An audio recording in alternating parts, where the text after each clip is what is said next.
mbokk yi daal leen nag jàmm si xibaar météo yi leen ANACIM fas yéene faran fàccal li gën a fës si xibaar yi nag mooy xibaaru gannax yi ñu leen yégaloon fan yi gannax soosee nag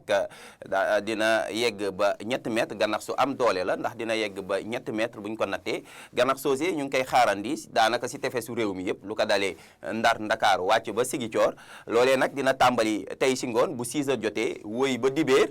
si guddi bu 11 heures jotee ñu ñaaxal rek sunu mbokk nappkat yi ñu bàyyi xel ci xibaar yu ni mel ngir aar seen i bopp ak seen i jumtukaay su loolu weesoo nag bu ñu xoolee naataalu satellite bi naataal ji mu ngi wan ay ndir yu oyof yu wéy di doxantu si biir réew mi waaye naataal ji mu ngi wan ab ngelaw su sedd su jógee tugal ngelaw soosee nag dina wàlliyaan si yegg ba si biir réew mi rawatina si diwaan yi nekk si tefes bi lu ko dalee Ndar Ndakaar wàcc ba Sigicoor ba tax na si wàllum prévision lu ko dalee tey si guddi jëm ëllëg sa fajar ñu ngi xaarandi ay ndiir yu oyof yu doxantu si biir réew mi si bët gànnaar si digg réew mi ak si bët saalum réew mi naataal ñu ngi woon tamit ab seddaay boo leen ko xoolee seddaay si nag dina desandi bu baax si diwaan yi nekk si tefesu réew mi lu ko dalee Ndar Thiès Ndakaaru Mbuur yegg ba Sigicoor ndax température yi dina yegg ba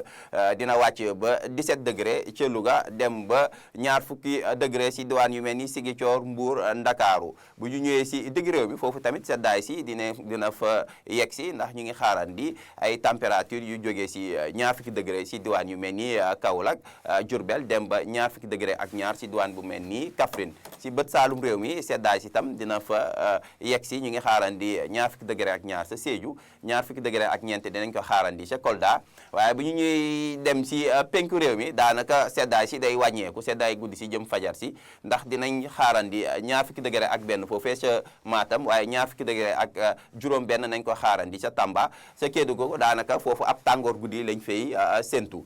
ëllëg si boo leen ko xoolee si ëllëg si gaawo ji tàngoor gi dina fës lool si biir réew mi daanaka jant ju fenk la ñuy xaarandi ak tuuti ndiir yu oyof yuy doxantu waaye jant ji mooy gën a fenk loolee nag dina yokk tàngoor gi si biir réew mi ba tax na diwaan yi nekk ci penku réew mi ak si bët saalum réew mi ñooy doon diwaan yu gën a tàng ndax température yi dina yegg ba ñeent fukki degré si diwaan yu mel ni Sigicoor Sédhiou Kolda ñeent fukki degré ak benn nañ ko xaarandi si diwaan yu mel ni Tamba Kédougou ñeent fukki degré ak ñaar nañ ko xaarandi si diwaan yu mel ni Kaffrine waaye foofee ca Bakel tamit ñu ngi ko fay séntu bu ñu ñëwee si diwaan yi nekk si digg réew mi foofu tamit tàngoor si dina fa yegg si ndax fanweer degré ak juróom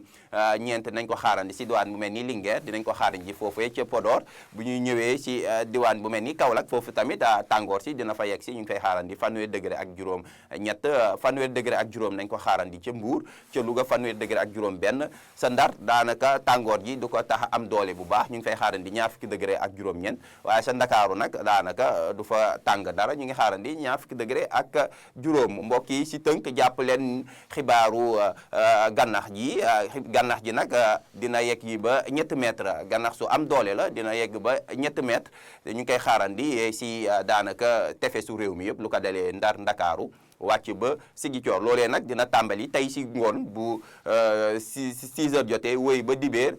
si guddi bu 11 heures jotee mbokk yi ñu ngi ANACIM mi ngi sargal si 8 mars bi jigéenu Sénégal yëpp rawatina jigéen yi nekk si ANACIM